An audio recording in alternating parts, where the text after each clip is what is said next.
Welcome to another episode of Living Victoriously with Be-Smiley, where smiles are our lifestyle. Join us on a journey of development and growth in all the pillars of life. Here we believe in taking up our own space, facing life's trials and tribulations with resilience, and living victoriously through the power of God's Word. Together, we will cultivate a positive mindset, push beyond mediocrity, and strive for excellence in health, wealth, relationships, career, personal development, recreation, charity, and spirituality. Let us empower each other to live our best lives, grounded in faith and purpose. And remember, be smiley, be glowy, be authentically you.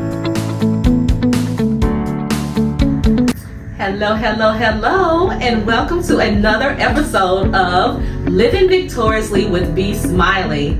I am your host, Bridget Cross, and you will notice today that we are missing someone, my baby, my daughter, my partner in crime, Nina. Yes, I am missing her today because today I'm talking about a subject about health. And disclaimer, this subject may be getting a little touchy, and so I wanted to come on and speak on my truth. And this, it's going to be something that's going to be said in this video that may not be comfortable for everyone, and so it's going to be more of my perspective.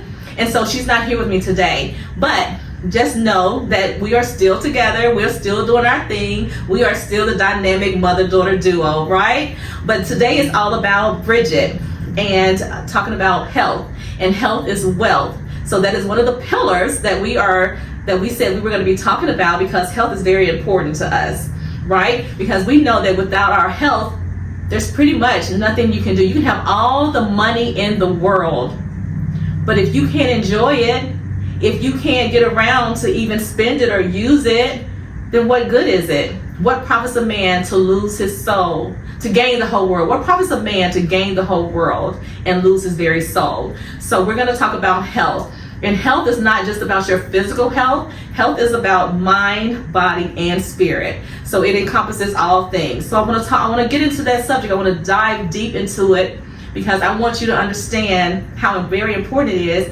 and just to share some insights from my life, my perspective on how I am getting to the healthier place of being the best me and living victoriously, right? So let's dive right into it. So I have a birthday coming up, and I am proud to say that I will be 56. Yes, and well, by the time this video drops, I would have turned 56, and I'm very proud of that age. But it has taken me some time to get to this place where I've always been a happy-go-lucky person, but I realized there were some things that I have been dealing with that was not quite healthy. And for the most part, it has been my weight. Now, I have always been a kind of, we want to say big bone, but medically, they say that is not really a thing. Big bone is not really it's not a true thing. It is for me, but whatever.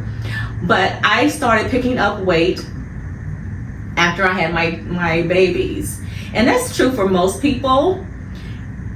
But you have to understand, that was not I was an active person. So I didn't understand why I picked up all of this weight and I wasn't able to lose it. And so I have spent the past 20 plus years, my babies are 26. So I have spent the last 25 plus years trying to figure out why I cannot lose myself of this weight. And I have done everything. I have did all kind of diets. I've did all kind of crazy stuff to my body. I've been in a lot of professions that caused me to have to, and I take full responsibility of that, of having to monitor my weight, as far as being in the military, being a flight attendant, being all these things where you had to watch your weight. So I did a lot of things to dishonor my body, and it caught up with me. But for the most part, the reason that I was holding on to this weight, I came to find recently, because I'm starting to shift and drop some of this weight, it has been emotional. So sometimes it's not so much as what you eat, but what's eating you. Let me say that again. For a lot of us that are out here and people look at us that we're overweight, that we're obese, it's not what we're eating most of the time. It's not what we're eating, it's what's eating you. And so I had to figure out, Bridget, what's eating you? You know, a lot of people think that, you know, because I am smiley and I am a happy person, but at night, when I lay my head down, I was internalizing a lot of things that I didn't realize that was really bothering me. And I had to come to grips and terms with that, because I can just brush over it. Because I'm all about positivity and moving forward. But your body knows. You can try to fool some, like, you know that saying, you can try to fool some of the people some of the time, but you can't fool all the people all the time. Yeah, that was my body. It was telling me, okay, Bridget, yeah, you think you're okay, but you're not okay. And my body was reflecting it. And like I said, I've tried everything. I remember one time I had to have a couple of surgeries, nothing for no weight or anything like that. But I had to have some surgeries, and the doctor, and I'm one of these people that I absolutely do not like traditional medicine. I have a problem with it. I don't feel like taking pills for something or whatever is going to actually help the problem. It's only going to mask it. And I'm one of those closure people. Like, I want to get to the root cause of things. So, but anyway, nonetheless, I was at the doctor, and we're talking about my blood pressure, and he's telling me, well, you need to stop eating salt. And I'm like, sir, I don't eat salt. We don't even have salt in our home. Now, sure, you know, I'm sure there's products, salt is in products that are always made, you know, that's already prepackaged or made, but additionally, I don't eat salt. Well, then you need to work out. Now, believe it or not, I'm a person that works out quite often. And at the time, I was working out twice a day, one at 5 in the morning and then 5:30 in the evening. And I had a trainer. And then he said, well, then you need to maybe come off like eating meat. And I'm like, at the time, I didn't even eat meat. I mean, I didn't eat red meat. I didn't eat beef or pork. I did eat chicken and turkey, but mostly turkey. And he was saying that I did. I'm thinking, how stereotypical of you. And that's how most people look at people that are overweight. They look at them like, you need to push back from the table. I was one of those people. At some point, I have my judgments. Lord helping, he's helping me to work on my judgments. But, you know, that's one of the things that we have to be very careful with. Like I said, sometimes it's not what we're eating, but it's what's eating us. So he stereotyped me, and it really upset me. And it put me on a journey to figure it out. You know, why am I holding on to this weight? You know, I'd get so frustrated, and my family would be like, we feel so bad for you because you're doing all this stuff, and it was like null and void. Nothing was happening. None of this was going anywhere. They'd say, I hear people say, I gave up drinking sodas and I dropped 20 pounds. Well, I don't drink sodas, I ain't dropped a pound. I gave up eating bread and I dropped 10 pounds. Okay, well, I wasn't doing that either. And I wasn't overeating, you know, and it got to the point where I was down to like a meal a day, 2 at the max, but not snacking or anything like that. And I'm thinking, why won't this weight go anywhere? And I don't care what I did, it just would not budge. In addition to, I was having all kind of health issues. Again, high blood pressure was one of them. So find out, I would get hospitalized. I've been hospitalized several times I have what I thought was sciatica and kidney infections or something like that. Everything was always tied to my left side. Everything that would happen to me was on my left side. So anyway, I would be hospitalized for, could be days or weeks at a time. Come to find out, I had herniated discs. I had some herniated discs. I have like 4 herniated discs. Never knew that. I always thought it was sciatica, but then I found out that sciatica is only a symptom of the other problem. And no one ever told me that. All the times that I've been hospitalized, probably because I could never have an MRI because I'm clostic. But nonetheless, I digress. You probably heard me say a lot of things. The pain that I would feel would always be on my left side. Well, if you know anything about the body, your left side is your emotional side. Everything was tied to my emotions. And most of my pain was always in my lower back. Understand, when you're experiencing pain, whether it be a headache, whether your shoulders are tense, whether your arm hurts or your side hurts or something, we look at it as, what did I do? Did I strain something? Whatever. It's a spiritual attack. There's something going on that's trying to get your attention. And that's why I do not agree with a lot of traditional medicine, because it's only to mask that, and it's not to get to the root cause. Your body's trying to tell you something. You just need to listen. And my body was trying to tell me something, but I wasn't hearing it. But when I got fed up, and sometimes you got to get sick and tired of being sick and tired, I decided to do something about it. So I had already embarked upon my holistic journey. I went back to school, and so I had some training under my belt. But I got serious with meditating and trying to listen. But then it just, I'm trying to hear, but something was just, I was in denial. I truly was in denial. Again, like I said, I'm a happy-go-lucky person. I don't let grass grow under my feet, sort of say.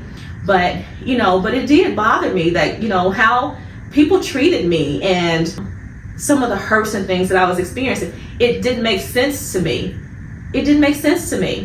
And so I was internalizing it. And my husband used to say, he would tell me all the time, here was another factor. I didn't sleep. He would tell me, we've been married for 31 years, up until these past 5 so years, he would tell me all the time, I think you're afraid to sleep. And I'm like, I'm not afraid to sleep. He was like, no, I think you're afraid to sleep. Because I just didn't sleep 3 hours a day, 3-4 hours, hey, that was it. My mind was constantly running. And I was constantly trying to figure out, and I don't know what I was necessarily running from, but I was running.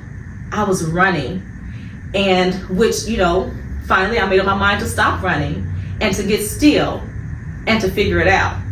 So, disclaimer, this is going to get very uncomfortable for some people. And I've always said in my previous video as well, that we're always going to be open, honest, and transparent. That they coined that hot thing. And so I'm going to be open, honest, and transparent. So the last episode that I had with being hospitalized, my back went out, and I thought I was paralyzed. I was devastated. If you've ever felt that, an issue like that, when you're dealing with back issues or sciatica or whatever, it can be very painful. But mine had gotten so bad that I thought I was paralyzed. I had to be carried places. I couldn't even get up and walk. Have to, have someone to help you to the bathroom. It got pretty bad. So once I was released from the hospital, they sent me to a brain spine doctor. And I went to this doctor, made the appointment, went to the doctor. And the very first thing, again, traditional doctors, I sat in the waiting room for a long time. When the doctor finally came in to see me, she said to me, okay, I see you have some herniated discs and you're dealing with some pain and whatnot, but we're going to give you a shot. I'm sitting there looking at her like, are you kidding me? First of all, hello, what is your name? But I'm thinking, I didn't come here for that. Like, I'm confused. Like, I don't even know. First of all, I knew I had sciatica, but I didn't even know that was only a symptom of my herniated disc.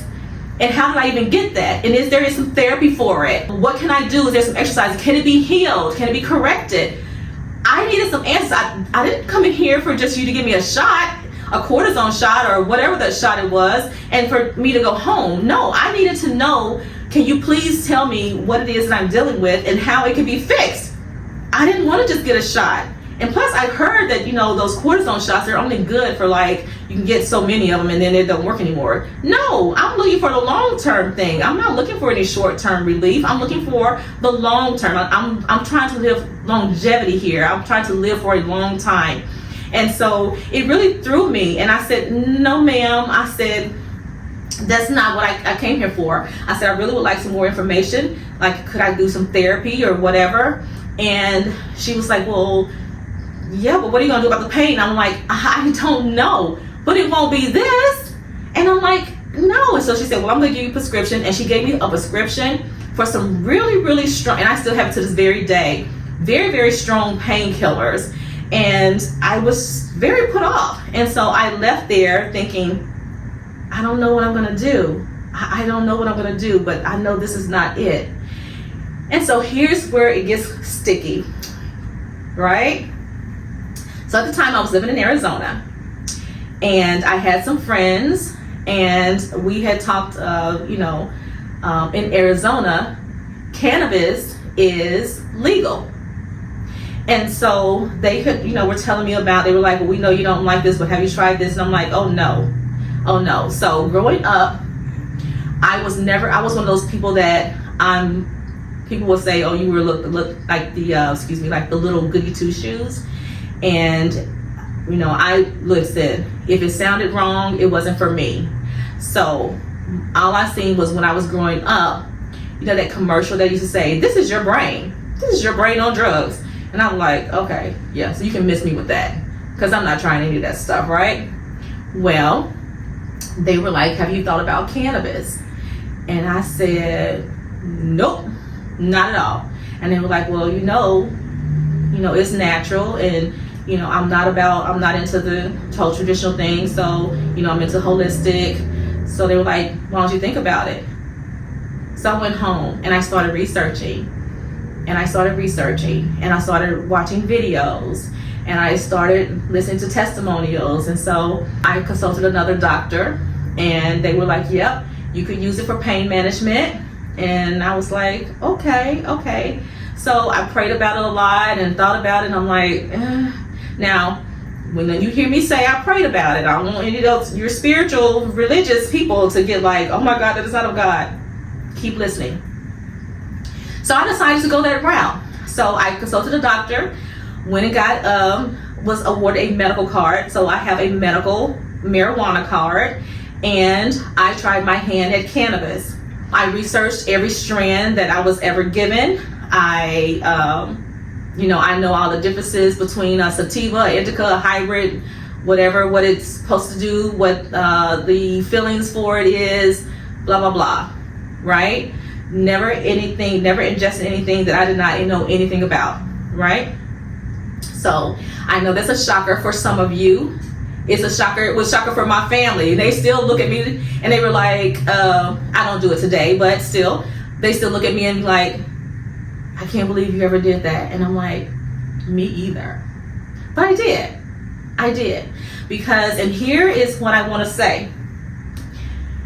Some of you may condemn me for me just saying that.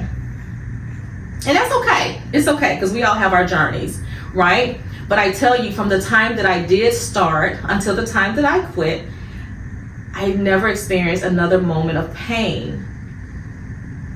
And not because of the actual cannabis itself, but because it allowed me, I realized that I stayed in my head, and anyone who knows anything about cannabis, you can call it weed, marijuana, whatever, it does something to, like, I guess, relax you.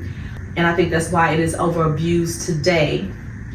But I started using cannabis, and it allowed me to release a lot of things. It allowed me to, I guess, slow myself down and really take some inventory. And it stopped helping me to mask the pain and really get in touch with what was going on with me. So in that journey, since I was no longer feeling the daily pain that I was feeling, and it allowed me to sleep. That was another great thing that it allowed me to do. It allowed me to sleep. It allowed me to get in touch a little bit more and get a little bit quieter and still, and get in touch with what it was that I was really feeling and what I was going through. And it started uncovering a lot of things that I have suppressed. And so, again, we're talking about health here, right? Health is wealth. So I had suppressed a lot of emotions. And again, I say those emotions, they resided on this left side. And my back pain, if anyone wants to look it up, when you experience low back pain, a lot of that has to do with rejection, abandonment, betrayal, a load of responsibility. And I am all those. I'm a very responsible person. I take on a lot of stuff. I try not to let things get me down, but that doesn't mean that I don't feel hurt. That don't mean that people don't trample my emotions. And for the longest, I dealt with a lot of that, of not understanding that. But it's like I can't allow, and I don't allow it, which I didn't think I was. Let me say that again. I didn't think I was allowing that to affect me, but it was. I was just suppressing it. So I'm the type of person that, and I feel very good and safe in this, that's saying, I sleep well at night, knowing that I've never mistreated anyone, that I'm not mean to people, that I'm not a hateful person, that I try to be good to everybody. I try to put everybody on this even plane. But there's a cost that I pay for that. And I'm not very widely accepted. And I love this quote that I coined for myself. It's like, that I got from, I think it was Pinterest. And it says, you will be too much for some people. Those are not your people. And I had to use that because of all the hurt that I was consistently and constantly feeling. Because I don't care how nice I was to people, or how that people just rejected me all the time. And I'm like, and I never understood why, right? I never understood why. And in some things, it's not for me to understand why. It's just for me to just know those are not my people, right? And so in that, I have a lot of things that's even with dealing with my childhood. So, but I had suppressed all of that, and I didn't realize I had. So I needed to heal that, but I couldn't heal because I was always on the go.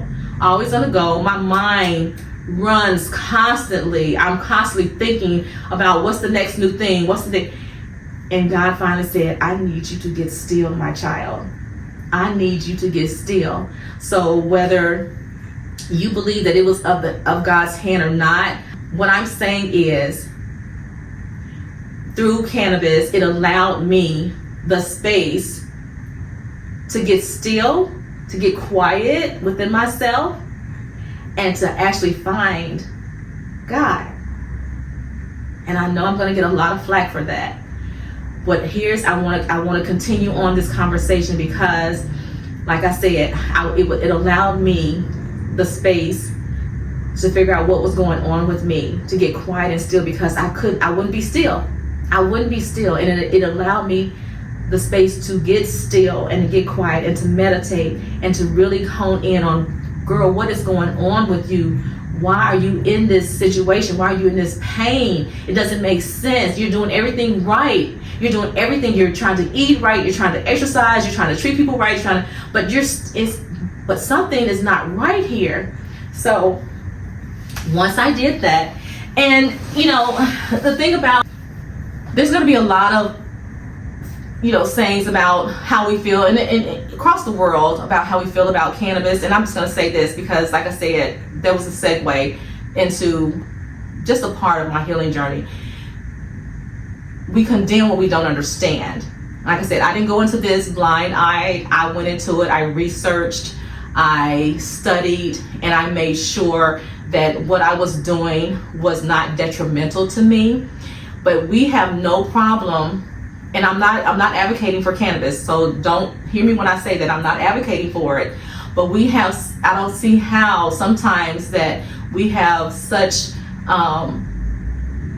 distaste and we demonize things that we don't understand. But we have no problem when the doctor prescribes us oxycodone. We have no problem when the doctor prescribes us prednisone or codeine. We have no problems with that. And those things alter your state of being, just like you would think cannabis does. The difference is, you take too much of that, you're flatlining. I can't say the other about cannabis. I just can't. I've researched it. I can't. But again, I'm not advocating for it. I'm just only speaking on my journey, right? I'm speaking in my truth. This is my truth, my walk. And if it's going to help someone, because that's not the point I'm trying to make. The point is, you have to get at what's eating you, because it's not what you're eating. You have to get at what's eating you. And it's not also about being overweight. It can be about why you're having migraines, why you're experiencing back pain, why you're sick. I can give you an example of even my foot pain. I got still enough in my head to understand that when stuff happens to me, reflect. What did you do? What's going on? What are you not looking at? The full picture here. So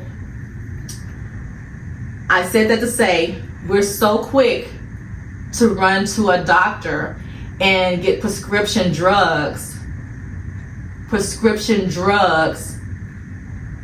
and then we discount some of the other things as natural as meditation, being quiet, being still, prayer. We discount those things because those work. They work just as well.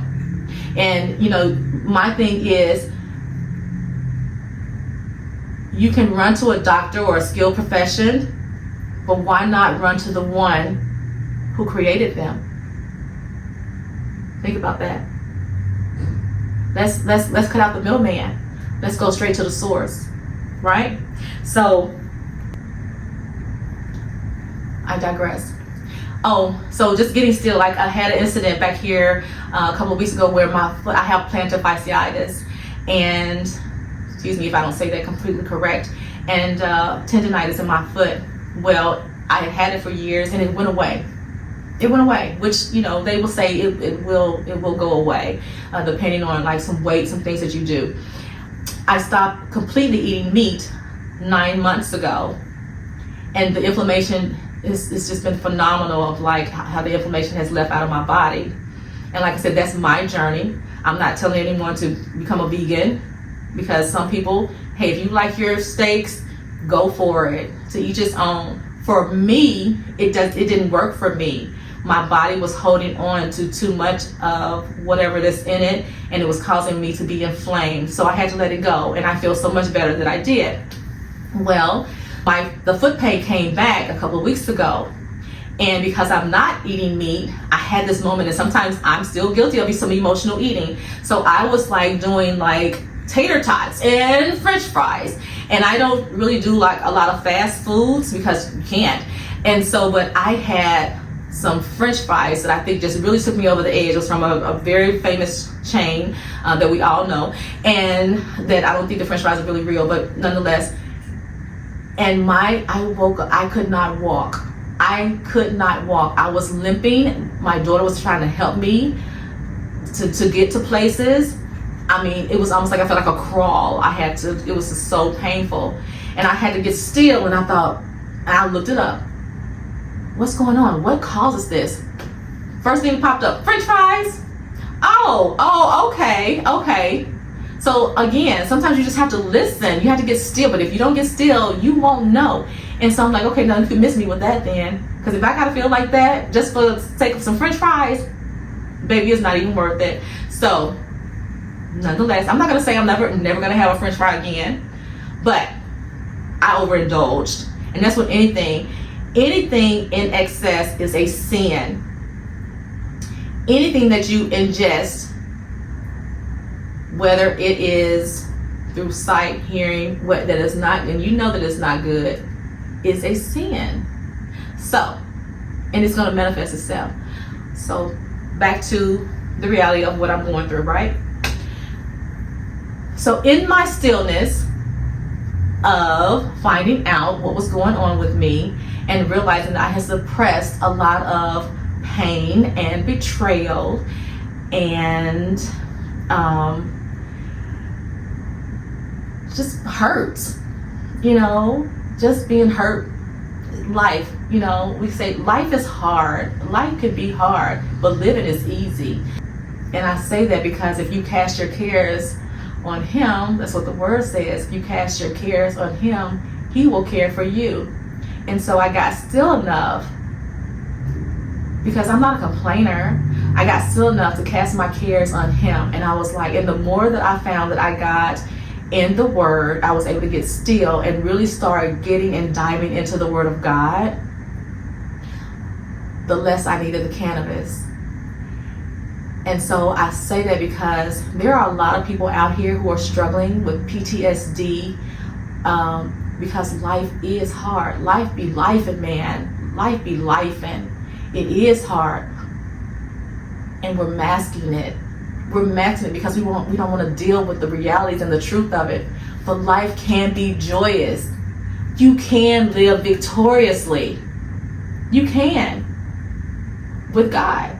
You can. I'm going to say it all the time. Call me a Bible thumper.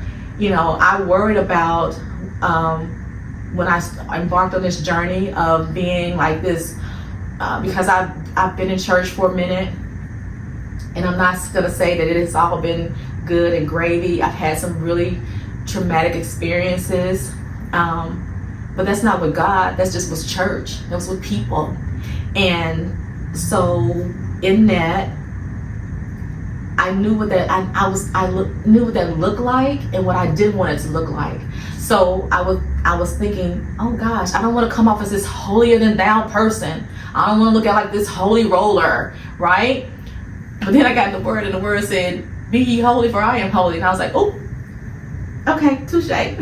So I'm going to profess always, first and foremost, go with God, because He's, again, cut the middleman out. Why are you going to seek something when you can just seek Him, right? Just ask Him. He says, ask and He will give wisdom liberally, whatever it is. He will let you know. He will speak to you. But I had to get in a place where I could hear Him. I had to get in a place where He could heal me, where I was open to the healing that He was trying to show me. And and instead of me begrudging it, I had to embrace it and surrender and say, okay, God, because I do want to be better. I do want others. I want to win, and I want to show others how to win. I want to live victoriously, but I can't show anyone else how to live victoriously if I'm not. And so I had to get real with Bridget. I had to get real and say, you know what? You smile like everything's all good and gravy, right? But in reality, it's not. You're trying to say it's okay. You're trying to live with that hurt. No, it's not. It's okay to admit that you hurt. It's okay for me or you to say, you hurt my feelings. Or why did you do that? In a respectable way. It's okay. Because what you don't want to do is suppress that. And it manifests itself because you're not at ease. It's manifesting itself as disease. That's a real thing. And I see it happen so many times. I see it so many times where so many of us, people like me, that are trying to be kind and nice, because that's what was required of us. But respectfully, and the word says, when someone slaps you or whatever, however it says it, turn the other cheek. But then we don't address it. We don't give it to God. And the word again says, cast your cares upon Him, for He cares for you. I was turning the other cheek. I was like dismissing it, like, oh well, and just being, because a part of my healing, a part of the